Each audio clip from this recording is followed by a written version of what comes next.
more straight of a line. Everyone can come up a little bit. Now he's working the store.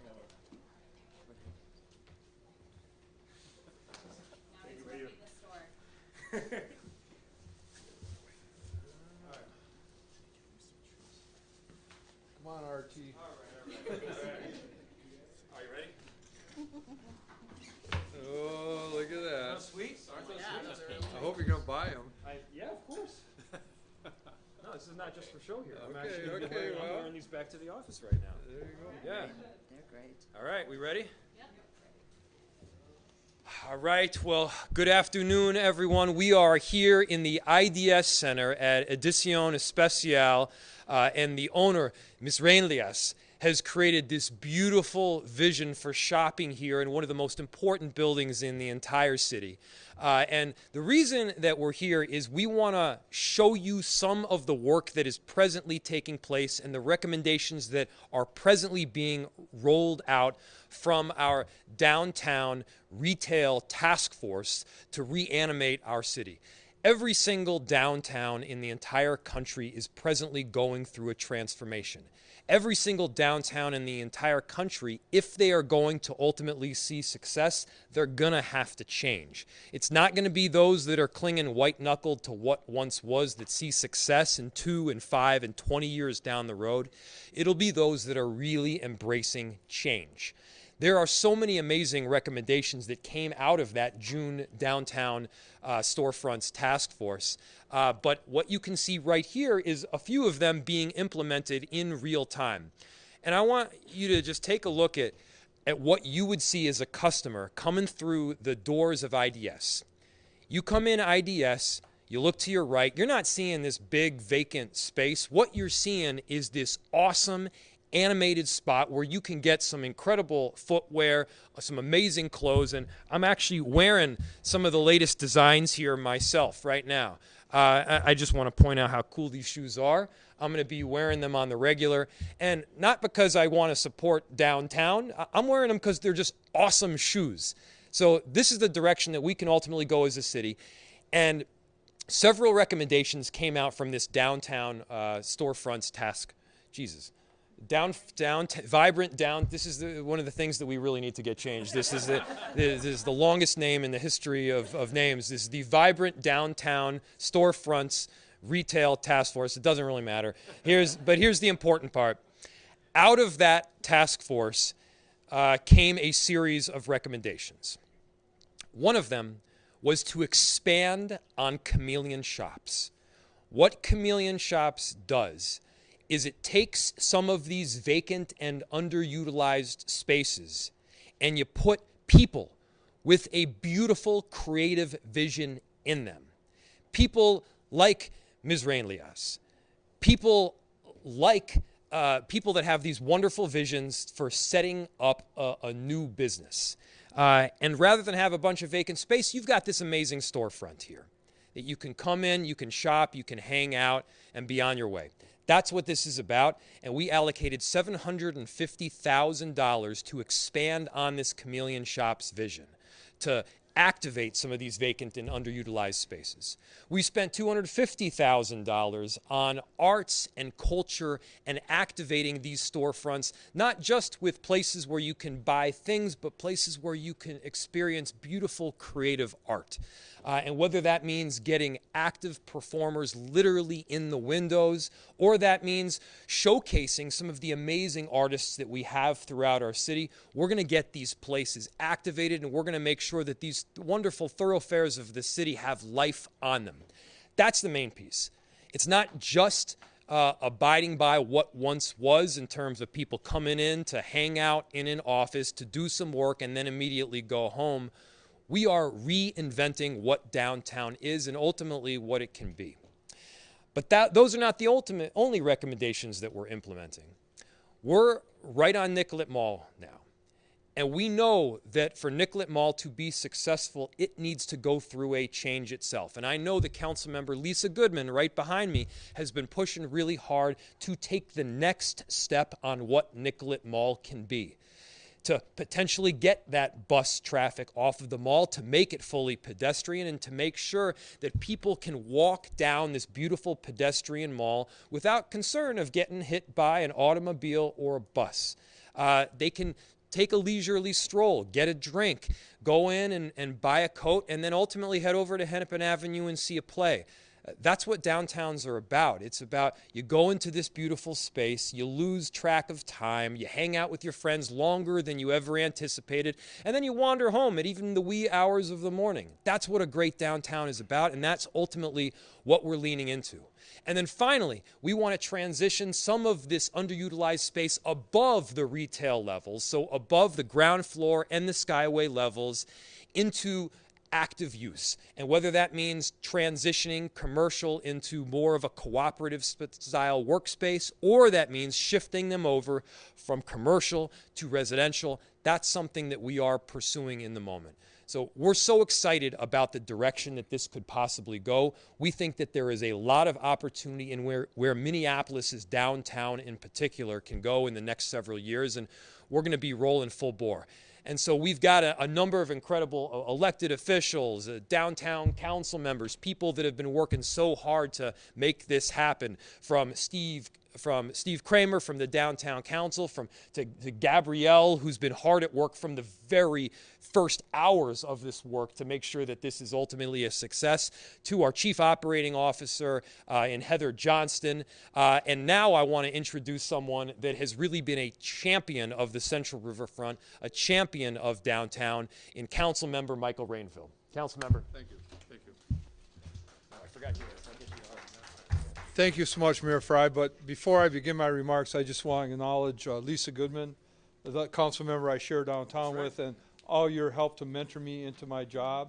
I really appreciate that. And Steve Kramer, your years of service with the Downtown Council, and again, the time you've taken to help me understand how important downtown is. And both Councilmember Goodman and I have advanced an initiative to have our staff take a deeper dive into Nicollet Mall.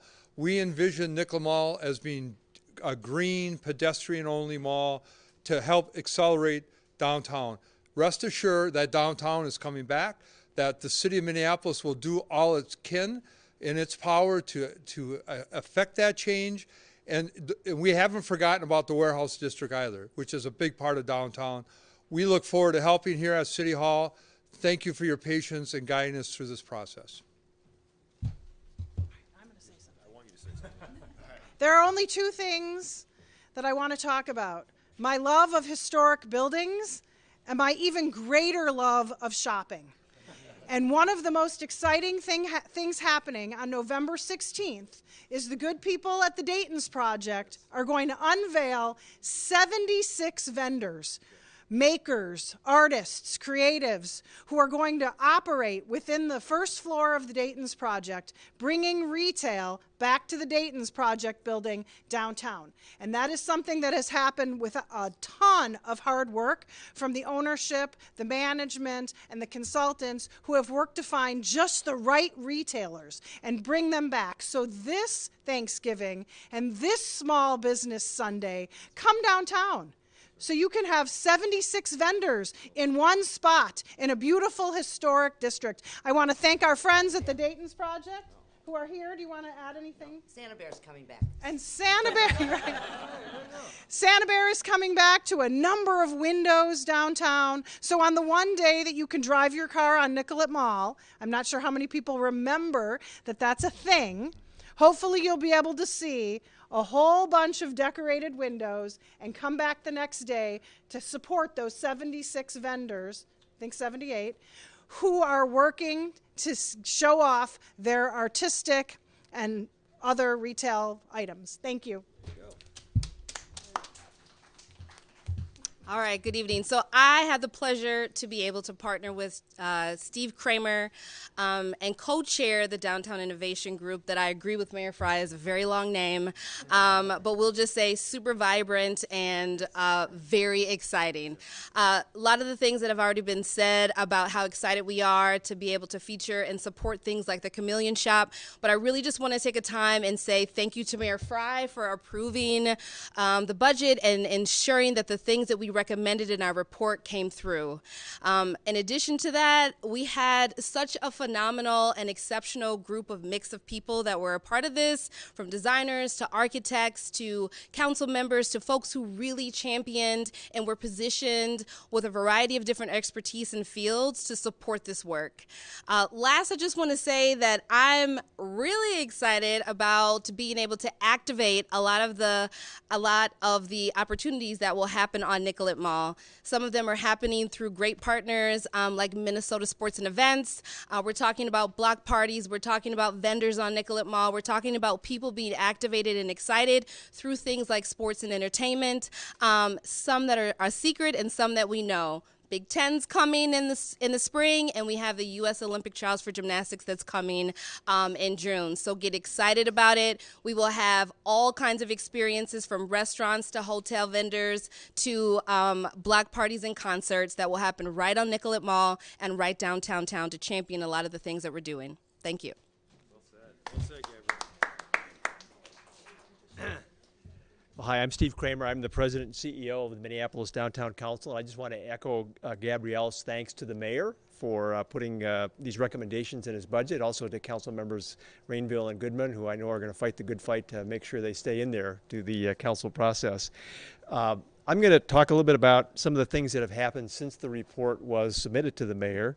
One area of emphasis in the report was to just make downtown active, as Gabby was just saying, and we've made really great progress on this year. I mean, Nicollet Exchange and Downtown Thursdays activated Nicollet Mall on every Tuesday and every Thursday through the spring through the fall. As you know, Taste of Minnesota came back on Nicollet this year, and throughout downtown, concerts, sporting events, theater, really literally drawing millions of people into downtown this year. We're probably going to break our pre-COVID record for the number of people coming to events in downtown. So I think we can check that box. That in turn helped create a really positive environment for business on Nicollet in particular. And some key recent examples of that: U.S. Bank just renewed their lease in U.S. Bancorp. That's a huge thing for downtown. The latest tenant was just announced right across the street in the Dayton's project. L'Oreal, another big step. And on the restaurant scene, the iconic downtown business lunch restaurant Zalo opened for dinner and for lunch this year. And right across the street, you can see the awnings going in for 801 Fish, where McCormick and Schmick's used to be. So a lot of good progress on Nicollet in terms of business investment. Another area of emphasis in the report was public safety. And the trends have been positive all year. The feel downtown is much greater. And if anyone in the media wants to ask the mayor a question about that, I know he will go into great detail about those statistics. Our organization has been working to advance some other recommendations. Mayor mentioned the expanded Chameleon Shops network, 8 stores now, including this great location. To complement Mitch's wonderful pop-up market and Dayton's project, there will be 4 Chameleon holiday pop-ups featuring BIPOC and women-owned businesses. And we have a handy map for anyone who would want that. I think, Katie, where are you? You've got those maps, so those locations will be identified. We've secured a source of data for pedestrian information that will kind of help with some of the analysis of the right places to make investments. We've continued to build out an inventory of available space that will also help with future decision making to implement recommendations. And as Councilmember Rainville mentioned, the Urban Land Institute is developing a technical advisory panel to really look at the warehouse district as one of the examples of a node that needs special attention downtown.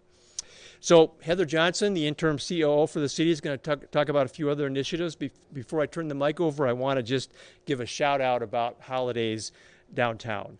And Heather will be talking about one new holiday initiative that we actually announced yesterday that Councilmember Goodman alluded to, kind of a window display, and Heather will have more information about that. But in addition to these markets that we talked about, Dayton's project, the Chameleon pop-ups, there'll be lunchtime performances throughout downtown, including right here in the Crystal Court. Aladdin at the Orpheum, a Christmas Carol at the Guthrie, a wonderful tradition for our community. Performances throughout the season at Orchestra Hall, the Dakota, the Armory, and other venues. Our professional sports teams, the Vikings and the Timberwolves. All told, there are 485 events between Thanksgiving and New Year's on our calendar, mplsdowntown.com. and 310 of them are on weekends. So as I always say, there's no reason not to come downtown. There's something for everybody. I hope you enjoy the holiday seasons. And again, thanks to the mayor for his support of these great recommendations. And I think I'm going to introduce Heather. Good afternoon. As Steve said, I'm Heather Johnston, the city's city operations officer, and I'm really excited to be here today on behalf of our new arts director, Ben Johnson, to talk about the collaboration between our newly established Arts and Cultural Affairs Department and the Community Planning and Economic Development Department on the Downtown Vibrant Storefronts initiative. Minneapolis already has some of the best arts and cultural scenes in the country, from our museums to our world-class theaters. There's something here for everyone. But we also want to bring more of that creativity to our downtown corridor. And what better time to do that than the holiday season? Growing up, I have wonderful memories of visiting Dayton's holiday exhibits, stopping by the bakery for cookies and hot chocolate that we ate as we wandered down Nicollet Avenue, looking at all the lights and holiday decorations. And yes, I have a Santa bear. It's still very well loved in my closet. We're here to provide a new and exciting opportunity to create holiday memories with your families. As a part of the new Holidays on Nicollet effort, the city and our partners in the Downtown Improvement District, Downtown Council, Hennepin Theater Trust, and Gamut Gallery are working together to activate 10 new holiday windows on Nicollet Mall. These windows will feature 10 sculptures from the historic collection of Dayton's holiday displays, and each window will be reimagined with a Minneapolis-based artist and design teams. This will give residents and visitors a chance to celebrate the holidays while enjoying some of the incredible artistic talent that our city has to offer. The big reveal, are you ready? Will occur on Saturday, November 24th and run until January 5th, giving people plenty of time to come down and enjoy local creativity. In addition to this, the Arts and Cultural Affairs Department is actively working with businesses to reimagine a culture cluster, I think Steve mentioned this, to activate empty storefronts. The area is proposed to be called the Downtown Art Loop, and we are inviting Minneapolis-based fashion designers, art galleries, theater companies, puppet makers, literary artists, musicians, and film organizations, all to come down to these and use these stores to build a new creative community downtown. As we all know, we have tremendous talent in our Minneapolis arts community, and we're looking to bring some of that talent to Hennepin. We're committed to supporting our BIPOC, LGBTQA+, and women choreographers and dancers with grants to fill up the Cole Center for the Arts. We plan to fill any available time at the Dance Center, activating studios and bringing more creativity and entertainment to this section of downtown. All of these efforts will ensure that we have a downtown brimming with creative activity. The city of Minneapolis is so excited to be a part of the effort to celebrate our artistic community. And I hope all of you will join us downtown for the holidays. Thank you. I'm going to introduce my colleague, Eric Hansen, our CPED director. I'm sorry, ma'am, real quick before you move on. You said Saturday the 24th. It's actually the 25th. So is it Friday or Saturday? It's November 24th. Friday, sorry. Thank you for my calendar check. Appreciate that. No, appreciate that. No, thank you. Afternoon, I'm Eric Hansen. I'm the interim CPED director for the city of Minneapolis, and we're in a moment of market change, and it's fitting to be here at the IDS Center to talk about that change, because more than 50 years ago, as the market was shifting to suburban retailers, the city came together with corporate, civic, retailing interests and partners to put together a real audacious plan for downtown centered around Nicollet Mall and the IDS Center. And that vision was around bringing people back to Minneapolis. And since the pandemic, you've heard of a number of strategies that are bringing people back into downtown Minneapolis and throughout the neighborhoods, our cultural districts as well. We know that we can't do this alone. And with the mayor's support, and we are working on trying to streamline our partnerships with those same entities just 50 years later. to make sure that downtown is still a place for people. So we make it easier for people to live downtown, to work downtown, to come and enjoy all of the regional and national amenities that we have here in Minneapolis. It's a city like no other in Minnesota. It generates the economic engine for the state of Minnesota, and it's very important for us to see it succeed. So as a component of this work, we are making sure that we're working through our Development Services Group, head by our Development Services Director, Stephen Poore, to make sure that there are barriers removed so that people can do business downtown smoothly with the city. So it's clear, we have a clear process, and you know what to expect as you're trying to make decisions around making investments. I also want to thank the partnership with the Downtown Council. The Chameleon Shops is an example of the work the city has been doing with our partners to make sure that there is opportunities for BIPOC entrepreneurs so that we bridge the gap between white and BIPOC-owned businesses here in Minneapolis. And we will see that continue to succeed by more businesses in Minneapolis piercing into the downtown market. So we're very excited about this change from the community development standpoint, and we look forward to a new stage in the history of downtown Minneapolis. Thank you. I'm going to summarize for the TVs for just a second because there's a lot of information that we just gave you. So here's the points that you want to hit. 1, we are pushing out Chameleon Shops, which recognizes the following. We've got vacant storefront space that isn't being used, and we've got a whole lot of really talented entrepreneurs that want to be able to sell their crafts and their goods. We're making the connection, and we're going to fill these spaces with activity to make sure these entrepreneurs can get the word out and they can do business. That's number 1. Number 2, we are activating a whole bunch of storefront space and windows with beautiful art.